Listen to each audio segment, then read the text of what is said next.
मैं रविंद्र सिंह राठौड़, सह आचार्य राजनीति विज्ञान, राजकीय बांगड़ पीजी महाविद्यालय पाली, BA थर्ड ईयर के पेपर सेकंड लोक प्रशासन के टॉपिक लोक सेवा के कार्य के बारे में आज अपन बात करें। वैसे तो लोक सेवा के कार्य इतने अधिक हैं कि उनकी सूची बनाना संभव नहीं है, लेकिन फिर भी कुछ इसके कार्य जो प्रमुख रूप से हैं उन पर अपन आज प्रकाश डालेंगे। प्रथम कार्य इनका नीति निर्माण। यद्यपि नीति निर्माण करना मंत्रियों व संसद का कार्य है, किंतु व्यवहार में यह कार्य लोक सेवकों के हाथों में आ गया है और वे न केवल मंत्रियों के सलाहकार हैं, अपितु उनके अपने कार्य में निपुण होने के कारण नीति निर्माता भी बन गए। दूसरा, सलाह देना। लोक सेवा सबसे महत्वपूर्ण कार्य राजनीतिक कार्यपालिका के सदस्यों तथा मंत्रियों को परामर्श देना है।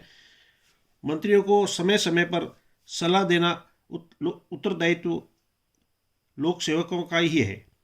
क्योंकि मंत्री अनाड़ी होते हैं, वे प्रशासन मामले में इतने आत्मनिर्भर नहीं होते, अतः समय समय पर लोक सेवक ही उनको सलाह देते हैं।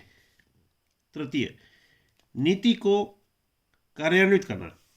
जो सरकार की नीतियां बनाई गई है, उन नीतियों को वास्तविक रूप से क्रियान्वित करना लोक सेवकों का कार्य है। नीति कितनी अच्छी हो, यदि उसके कार्यान्वित करने की खर्चे अच्छे और प्रतिबद्ध नहीं होंगे तो नीति महत्व शून्य रह जाती है। चौथा, प्रत्यायोजित विधि निर्माण।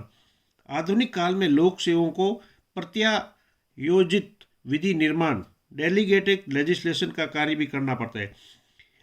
अत्यधिक कार्यभार होने से तथा समय की कमी के कारण संसद आजकल अनेक जटिल विषयों के संबंध में विधि का केवल ढांचा ही बनाती है तथा उन विधियों को सूक्ष्म एवं व्यापक रूप बनाने की शक्ति लोक सेवकों को प्रदान करती है।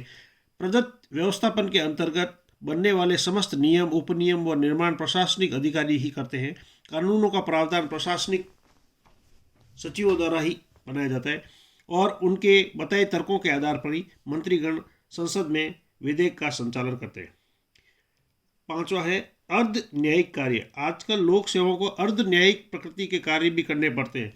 इसका कारण है कि प्रशासनिक अधिनिर्णय अथवा न्यायिक निर्णय प्रथा की शुरुआत वस्तुतः प्रशासनिक कानून तथा प्रशासनिक अधिनिर्णय के फलस्वरूप प्रशासन न केवल शासन करते हैं अपितु न्याय भी करते हैं। प्रशासनिक अधिनिर्णय प्रारंभ होने के कारण हैं जो प्रत्यायोजित विधि निर्माण प्रारंभ होने के हैं। जैसे जैसे राज्य का कार्यक्षेत्र बढ़ा है, प्रशासनिक अधिनिर्णय की मात्रा भी बढ़ती जा रही है।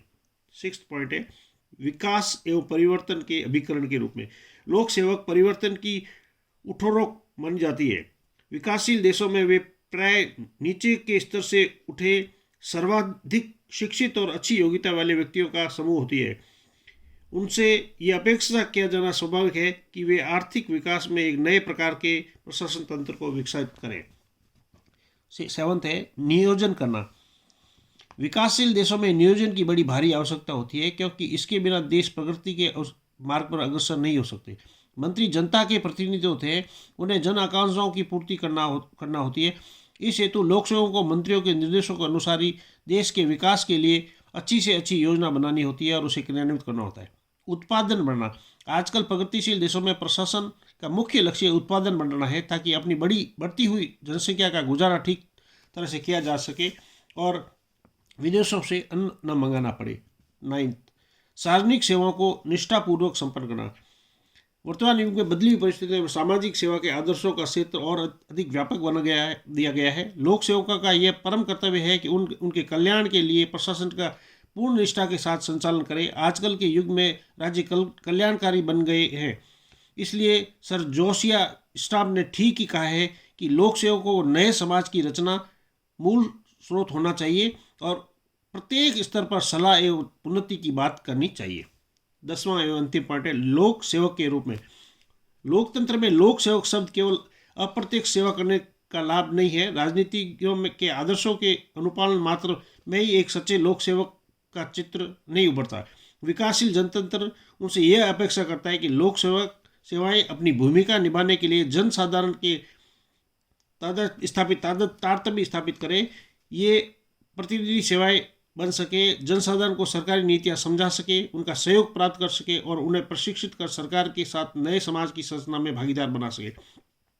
शासक को शासित बनाकर नागरिक के साथ निर्णय का कार्य करना समाजवादी साम्यवादी देशों में तो हुआ है, परंतु लोकतंत्रात्मक व्यवस्था में यह नया प्रयोग है।